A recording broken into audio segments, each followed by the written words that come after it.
Hello and welcome to Gravity Forms Basics. Today I'm going to show you how to create a form with multi-page conditional logic. As you can see with this finished professional services inquiry form, we transformed the complex intake process to a smart multi-step experience. When a lead selects web design, the form dynamically shows a page dedicated to site features. If they select marketing strategy, they are taken to a completely different set of questions. This ensures potential clients only see what is relevant to their specific project.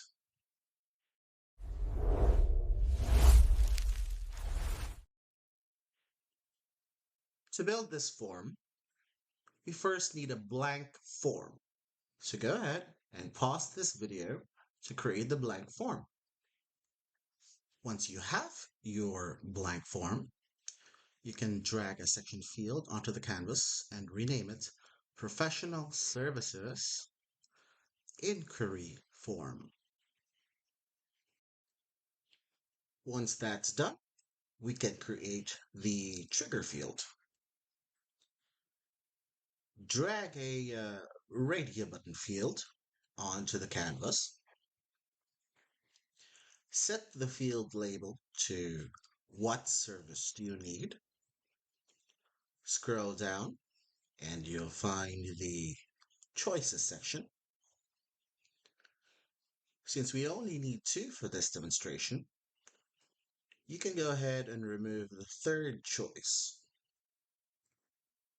For the remaining two, define your service paths as follows: web design and marketing strategy.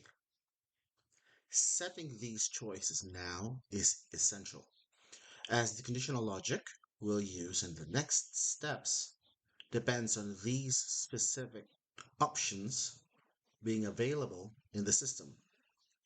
If you want, you can pause this video and apply what we talked about. Either way, it's time for step 2. Now, let's build the physical structure of our form. Look under the standard fields and drag the page field into your form twice. This creates 3 distinct pages. Page 1 is our service selection. Page 2 will be for for the web design. And page 3 will be for marketing strategy. These breaks are what allow us to treat different parts of the form as independent conditional sections. Next, it's time to make our first branch. Click on the page break divider between page 1 and page 2. In the settings sidebar, enable conditional logic and set it to show this page if What Service Do You Need is web design. Now, let's add the fields for this page. Drag in a website URL field and a checkbox field, which we would then label Features Needed. In the settings for the checkboxes, let's add an option for e-commerce. With that done, we can now demonstrate nested logic. Drag in a number field, which we would then name product count, and then set it to only appear if e-commerce is checked in our features list. The important thing to remember here is inheritance.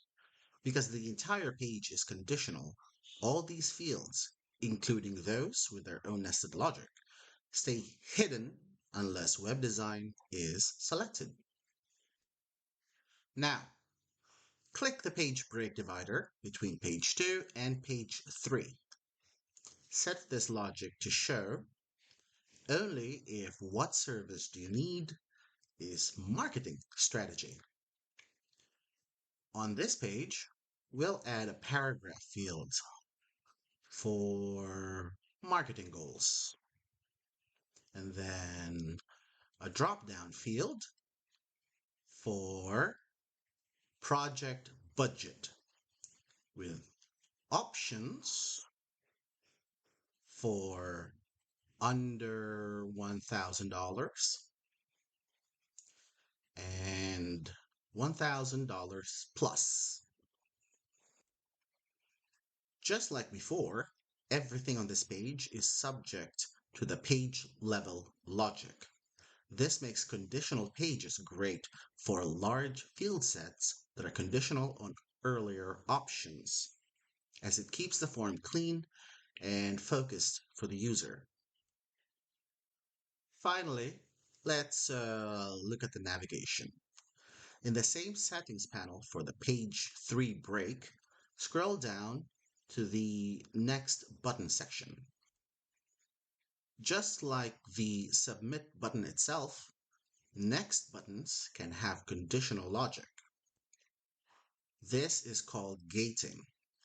To gate our form, we'll set the Next button to show only if the project budget is $1,000 plus. This way, if a user selects under $1,000, the Next button disappears. We can then add an HTML field to page 3 that only shows for those low budget entries, explaining that they don't meet our minimum.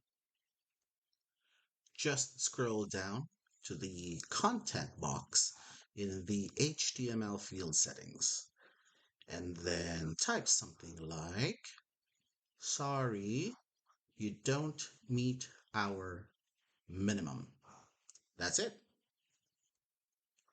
This is a great way to display a message to unqualified prospects while allowing qualified prospects to continue to the final submission page. And there you go. By combining page fields with these layers of logic, you turn your inquiry form into an intelligent lead qualification tool.